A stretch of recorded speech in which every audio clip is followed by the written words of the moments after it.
Então nós estávamos falando que existe um conceito, enfim, que às vezes coisas santas passam através de pessoas não santas, não puras, e assim também através de ações não puras e ações não santas, que um caso que nós trouxemos foi com relação a Yaakov Avinu, que Yaakov Avinu, para ele receber as maiores brachot, as maiores bênçãos que podem haver existido, né? Enfim, a bênção de Jacó, enfim, para receber essas brachot é as maiores bênçãos que um ser humano pode haver recebido, enfim, porque são brachot, enfim, muito especiais. Justo elas vieram de Nachalat Yaakov Avicha, a herança de Yaakov, enfim, vieram quando Isaac, né, Yitzhak vai abençoá-lo, vieram de uma maneira um pouco enganosa, enfim, um pouco malandra, enfim, um pouco Bemirma, veio de forma enganosa, malandra. E é interessante porque as brachot elas tinham que vir assim, né? Que Yaakov ele estava vestido com as roupas de Esav. Yaakov estava vestido com as roupas de Esav, enfim, e teve que assim enganar o seu pai, enfim, meio que mentir. Trapaceando, né? Trapaceando, exatamente, trapaceando. E de uma certa forma mentindo e também roubando. Enfim, logo para o pai, depois sofreu certo? Tanto, né? Então ele roubou do seu irmão, mentiu para o seu pai. Porque envolveu aqui roubo e mentira, algo que é super... Mas porque dali veio uma coisa tão santa, uma coisa tão santa, exatamente. Mas os livros trazem essa ideia que às vezes, enfim, obviamente que isso não é um nível, enfim, que transcende toda a nossa compreensão, do nosso nível de controle, que Hashem quer que a gente tenha esse comportamento, isso pode, isso não pode, enfim, isso é kasher, isso é taref, isso é passul, isso é inválido, enfim, essa ideia de isso é mutar, isso é permitido, isso é assur, isso é proibido.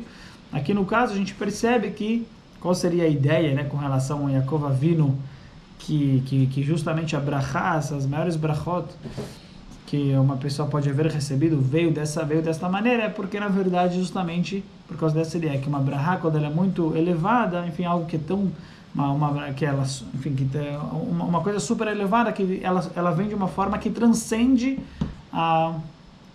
o controle, que transcende o controle, e por isso, né, que transcende, enfim, as regras, que transcende o mutar, o permitido e o proibido. Uhum. E sem dúvida é por causa desse nível de abnegação total do ego do ser humano, do sentimento de existência do ser humano, é 100% Deus que está controlando, que está guiando tudo. Então por isso nesse nível acaba passando algo positivo através de algo que uma ação negativa, uma ação por causa que nesse nível, enfim, está acima de qualquer tipo de regra, enfim, de controle. E enfim, é uma ideia que ela é trazida, é uma ideia que um conceito que é trazido algumas vezes, enfim, com relação a outras coisas também, mas aqui nós trouxemos alguns casos que nós vemos essa ideia,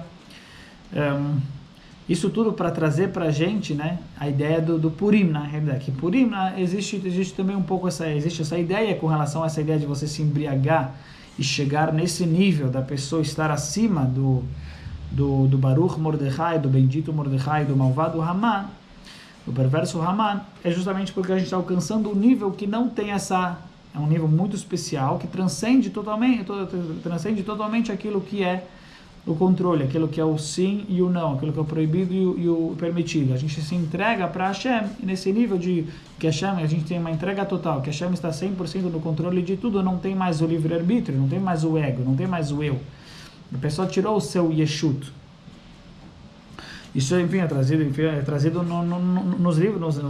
Justamente hoje eu vi um trecho de uma Sechá do Rebbe que justamente traz essa ideia que é a pessoa chegar no nível de Klot HaNefesh. Significa a pessoa ela não tem mais, ela se entregou 100% para o Criador e não tem mais o eu dela, não tem mais a tal ponto que justamente Nadav e Avihu, né?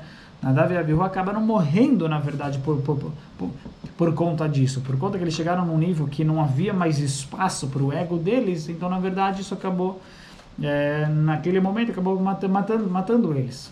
Já que eles O Rebbe ele está falando a respeito de uma história talmúdica que justamente um rabino convidou o outro para Purim, convidou o outro para o Seudat Purim, para a refeição do Purim. O Rabba convidou o Rab Zeira, e no meio da Seudat, no meio da refeição, está escrito que o Rabba ele fez uma shchita matou, fez um abate no Rab Zeira.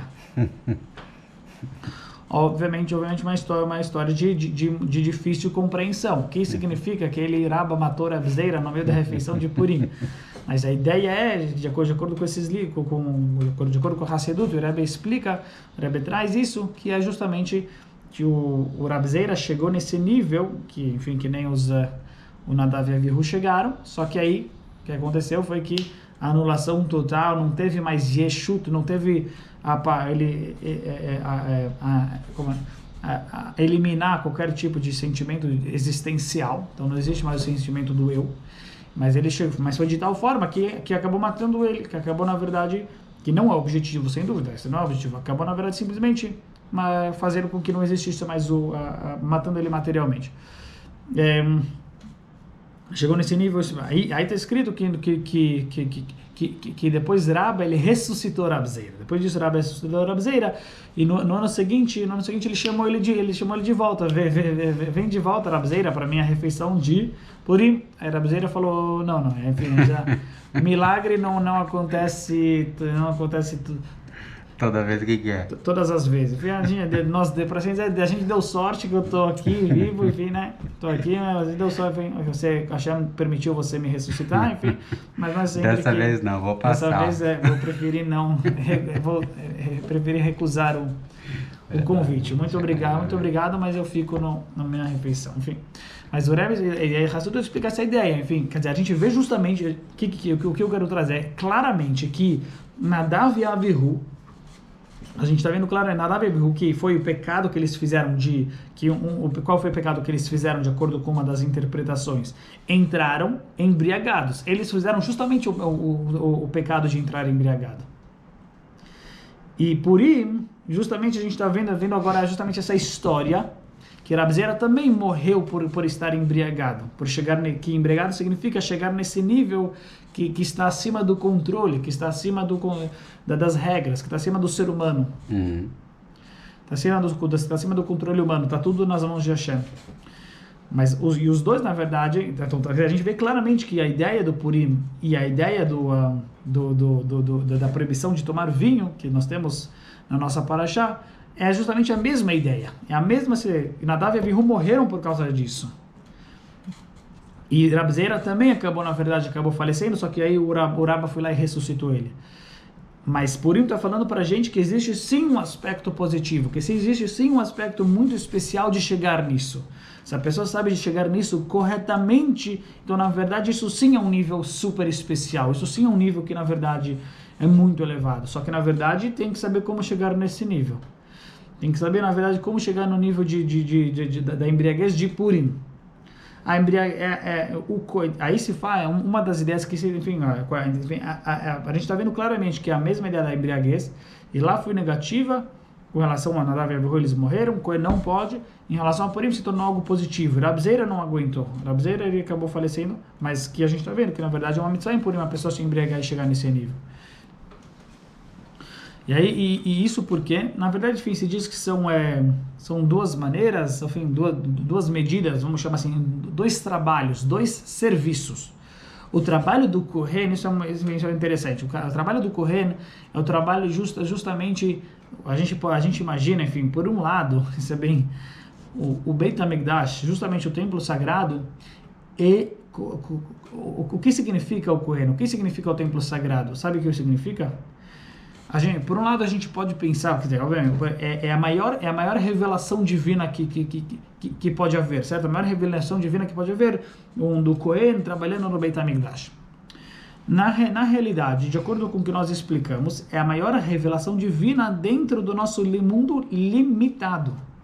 Quer dizer, na verdade, é como Hashem, a máxima revelação de Hashem, mas entrando dentro da limitação, das regras da nossa natureza. E por isso, na verdade, o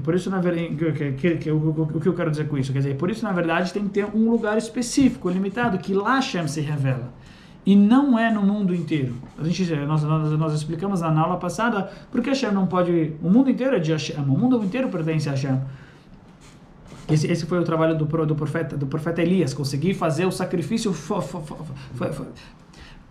de Jerusalém. Fora de Jerusalém e fora do Beit HaMikdash. Mas, então, o fato, na verdade, quando a gente fala sobre Kohen, quando a gente fala sobre Beit HaMikdash, tudo isso significa que é uma revelação divina, mas que enorme, mas que, na verdade, ela tem que ser, já que o nosso mundo ele é limitado, ela tem que se manifestar de maneira limitada. E por isso tem que ser uma pessoa específica, que é o Kohen, por isso tem que ser um local específico, que é o Beit HaMikdash, quer dizer, que tem que ter alguém... Então existe uma revelação que ela se manifesta dentro do bom e do mal. Quer dizer, dentro de uma regra. É um Kohen que ele pode fazer isso, não é um Yehudi comum. Ou seja, tem uma regra. Kohen sim, Yehudi comum não. Nesse local sim, nesse local não. Quer dizer, é um nível incrível, enfim, que é uma revelação de Deus que se manifesta, mas dentro do bom e o não, dentro do bom e do ruim. O Kohen é o bom, que ele é recipiente para receber essa aqui do chá. Quando eu falo ruim aqui, né, mas tem o Yehudi comum, que ele não tem esse nível para poder fazer esse trabalho. No Beit HaMikdash sim, e fora do Beit HaMikdash não. Quer dizer, como Deus se manifesta dentro de regras, dentro, na verdade, do controle humano. Isso sim, aquilo lá não. Então, toda a ideia do Kohen, toda a ideia do Beit HaMikdash é, na verdade, e a gente falou, Hashem que é isso. Então, por isso, essa maneira que tem que ser feita com relação ao Kohen. É, na verdade, trazer o Criador dentro, na verdade, das limitações da nossa natureza. Dentro desse nível que é o controle do ser humano. No nível do controle do ser humano, isso pode, isso não pode, isso é bom, tem regras. O mundo é feito de regras. No mundo é feito de regras, e o que nós estamos falando é que o mundo é feito de regras nesse nível. Tem um nível que, na verdade, o mundo não é feito de regras. Tem um nível mais elevado que o mundo não é feito, algo super delicado, mas tem um nível o mundo não é feito de regras. Mas no nível que o mundo é feito de regras, que é um nível mais baixo, só que esse é o nível que Hashem quer que a gente trabalhe durante a diáspora, durante a Galut. Esse é o nível que Hashem, enquanto nós não temos Mashiach. Então, por isso, o Kohen, que ele simboliza esse tipo de trabalho, ele não pode chegar nesse nível, o trabalho dele não é chegar nesse nível que transcende o controle do ser humano, que tudo é o Criador, que tudo está no controle do Criador. Não, eu estou no controle, eu tenho o meu orgulho, eu tenho a minha pessoa, e eu tenho que servir a Deus dessa maneira. Por quê? Porque Deus quer que eu sirva a Ele dessa maneira. Deus não quer que eu me anule perante Ele totalmente. Deus não quer que eu tenha abnegação perante Ele nesse nível de Purim, que tudo é Deus, que não tem aqui Baruch, Mordecai e Haman, eles estão no mesmo nível, que esse nível que na verdade tudo está no controle de Deus. Eu não tenho o meu ego, que eu tenho a abnegação perante Deus, e por isso, na verdade, a abnegação total, e por isso, na verdade, Deus só está no controle. Deus está no controle. Mal e bom são a mesma coisa. Hashem não quer que eu trabalhe nesse nível.